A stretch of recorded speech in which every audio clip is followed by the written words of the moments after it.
Hello to my all blog lovers, welcome back to ভিনদেশি চান্দ্রাইস channel. আশা করি আপনারা সবাই ভালো আছেন। আপনাদের আশীর্বাদ আর অনেক অনেক ভালোবাসায় আমরাও ভালো আছি। আজকে শনিবার, আমরা বেরিয়েছি সারা সপ্তাহের বাজার হাট করার জন্য। প্রথমে আমরা যাব কস্টকো, তারপর যাব ওয়ালমার্ট। তাই চলুন আজকে আপনাদেরকে নিয়ে আমি বরং বাজারটা প্রথমে সেরে নিই। প্রথমেই চলে এলাম কস্টকোতে। সেদিনকে জানেন, আমার মা বলছিল যে রসুন নাকি একদম ছাড়ানো কেনে, কারণ রসুন ছাড়াতে খুব প্রবলেম হয়। কিন্তু আমাদের এখানে রসুন এতটাই বড় বড় পাওয়া যায় যে আমাদের এখানে ছাড়াতে প্রবলেম হয় না। আজকে আবার বিকেলবেলা একজনের বার্থডে, তাই জন্য তার বার্থডে কেকটাও আমরা এখান থেকে নিয়ে নিলাম। এখানে কেকগুলো বেশ টেস্টি হয়। আর কস্টকোতে এলে যে জিনিসটা আমি প্রায়শই কিনে থাকি সেটা হচ্ছে এই ট্যামারিন বাইটস। এটা খেলে আমার ঠিক ছোটোবেলার এই তেঁতুল মাখার কথা খুব মনে পড়ে। এইটা প্রায়ই আমি কিনি। বাড়ির জন্য একটু পনির কেনার ছিল। এখানে দেখুন এইরকম পনির পাওয়া যায়, একদম খুব খুব ভালো হয় কস্টকোতে। আর শীতকালে জানেন, ডিমের দাম এখানে আকাশ ছোঁয়া হয়েছিল। একটা ডিমের বক্সও কস্টকোতে পাওয়া যাচ্ছিল না। এখন দেখলাম বেশ ডিম এসছে, তাই একেবারে দুটো বক্সই তুলে নিলাম। এখন আমরা এসে গেছি ওয়ালমার্টে। ওয়ালমার্টে দেখুন সমস্ত ফুলের গাছের কি সুন্দর একেবারে রুটগুলো পাওয়া যাচ্ছে, বা বাল্বগুলো, ডালিয়া রয়েছে, লিলি রয়েছে, সমস্ত গাছেরই সুন্দর ড্রাই করা রুটগুলো পাওয়া যায় এখানে। আর এই ছোট্ট ছোট্ট চারা গাছগুলো রয়েছে, তার মধ্যে ব্লুবেরি, ব্ল্যাকবেরি, গ্রেপ, স্ট্রবেরি সমস্ত রয়েছে।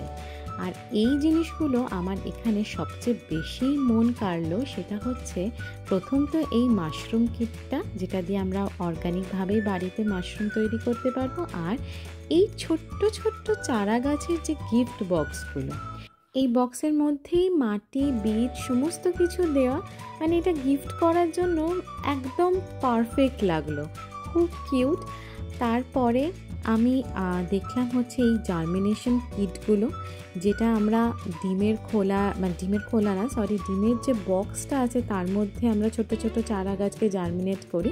দেখলাম ওই রকম জিনিস দিয়ে, পুরো মাটি দিয়ে এরকম জার্মিনেশন কিট করা আছে। অনেক ধরনের গার্ডেনিংয়ের জিনিস এখানে পাওয়া যাচ্ছে, যেহেতু এই সময়টা পুরো ভালো করে গার্ডেনিং করার সময়। আমরাও এসছি গার্ডেনিংয়ের কিছু জিনিস ছোটোখাটো কিনতে, যেমন মাটি টাটি শেষ হয়ে গেছে। এখানে এই প্ল্যান্টারগুলো দেখতে আমার ভীষণ সুন্দর লাগলো। তবে আমার ব্যালকানিতে অতটা তো জায়গা নেই, তাই জন্য ছোটোখাটো জিনিসই আমার জন্য ভালো। যাদের বড় বড় বাড়ি তারা এই সমস্ত জিনিসগুলো দিয়ে সাজায়, বেশ সুন্দর লাগে। সাথে করে এখানে ছোট ছোট অনেক গাছ বিক্রি হচ্ছিল, কিছু ইনডোর প্ল্যান্ট। এখানে জানেন মানি প্ল্যান্টের দাম বেশ বেশি। আমার বাড়িতে কত মানি প্ল্যান্ট গাছ। আর এই ছোট্ট ছোট্ট ক্যাকটাসগুলো দেখুন, বেশ কিউট।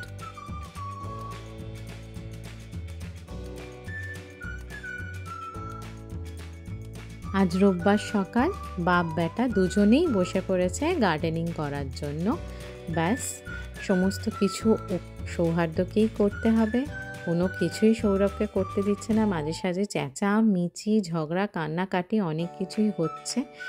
তবে হ্যাঁ, ওকে আমরা অনেকটা কিছুই করতে দিয়েছি, কিন্তু ও কী করছে, যতবার নিয়ে বসছে ততবার খেলা শুরু করছে, বেশি করে জল দিয়ে দিচ্ছে, আর সৌরভের কাছে বকা খাচ্ছে, সেই নিয়ে কান্নাকাটি হচ্ছে।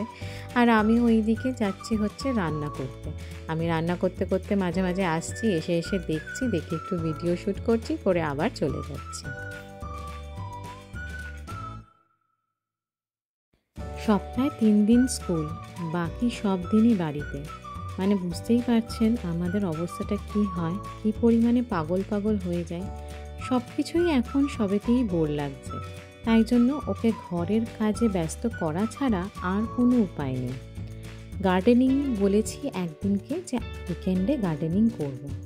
মাথা খারাপ করে দিয়েছে, গার্ডেনিং করতেই হবে, চলো করি। ওর জন্যে এত কিছু কিনে আনা, কিন্তু সেদিকে ওর মন নেই। ওর মাঝে সাঝেই আমার কাছে এসে বলছে, বাবা আমাকে এটা করতে দিচ্ছে না, ওটা করতে দিচ্ছে না। আমার আবার বোর লাগা শুরু হয়েছে। বাবার মতো কেউ আর পারে? তাও আমি আবার বুঝিয়ে সুঝিয়ে পাঠাচ্ছি। ঝগড়া চেঁচা মিছি সারাদিনই আমার বাড়িতে লেগে আছে। কি করা যাবে? যদি আমি ওখান থেকে উঠে দিই, ওকে বলি যে থাক তোকে করতে হবে না, তখনই বলবে দাও টিভিটা খুলে দাও, দাও ফোনটা খুলে দাও, আর তো কিছু করার নেই। তাহলে বন্ধুরা, আমার ব্লগগুলো আপনাদের কেমন লাগে অবশ্যই কমেন্ট করে জানাতে ভুলবেন না। যারা নতুন ভিউয়ার্স আমার চ্যানেলে, তাদের অনুরোধ রইল আমার চ্যানেলটিকে সাবস্ক্রাইব করে আমার পাশে থাকার জন্য। আর হ্যাঁ, পাশে থাকা বেল আইকনটি প্রেস করতে ভুলবেন না। অনেক ঝগড়াঝাটির পরে এখন একটু মন বসেছে দেখছি। যাক, ও এখানে কাজটা করুক, আপনারাও দেখুন কিভাবে সব গার্ডেনিং করছে সৌহার্দ্য আর সৌরভ মিলে। আমি বরং যাই ওইদিকে রান্নাটা সেরে নিই।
আমাদের এখানে এখন ভীষণ একটা প্লেজেন্ট ওয়েদার।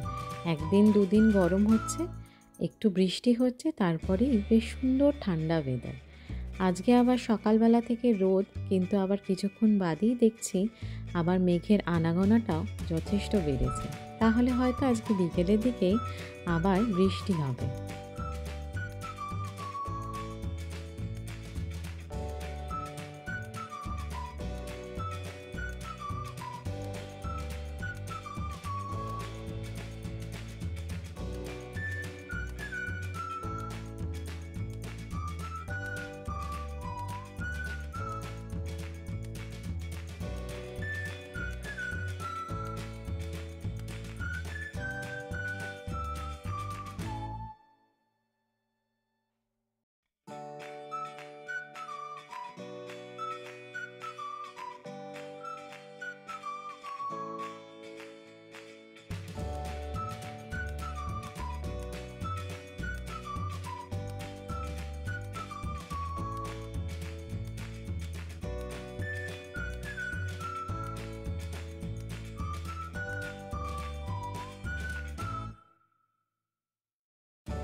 বাহ, কি সুন্দর করে রেডি হয়ে গেছে এই টবটা।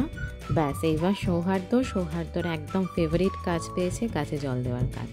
এটাও সবচেয়ে ফেভারিট কাজ, যেখানে সেখানে জল নিয়ে খেলবো, যত পারবো গাছে জল দেব। মানে এইটার জন্য আগেরবার বেশ কিছু গাছ মারা গেছে, এত বেশি জল পেয়ে গেছে সেই গাছগুলো। এবারে ওকে অনেক করে তাই বোঝানো হয়েছে যে একদম বেশি জল নয়। তাই জন্য সৌরভ ওইখানে দেখুন একটা বোতল কেটে দিয়ে দিল যে ওই জায়গাটাতেই জল দেওয়া হবে, বাকি আর কোথাও সেরকম জল দেওয়ার দরকার নেই। এইভাবেই কেটে গেল আমাদের উইকেন্ডটা, বেশ ভালোই কাটলো। আবার কাল থেকে শুরু দৈনন্দিন জীবন। তাহলে আজকে চললাম, আবার দেখা হবে আমার একটা নতুন ব্লগ নিয়ে। সবাই ভালো থাকবেন, সুস্থ থাকবেন। চললাম, টাটা।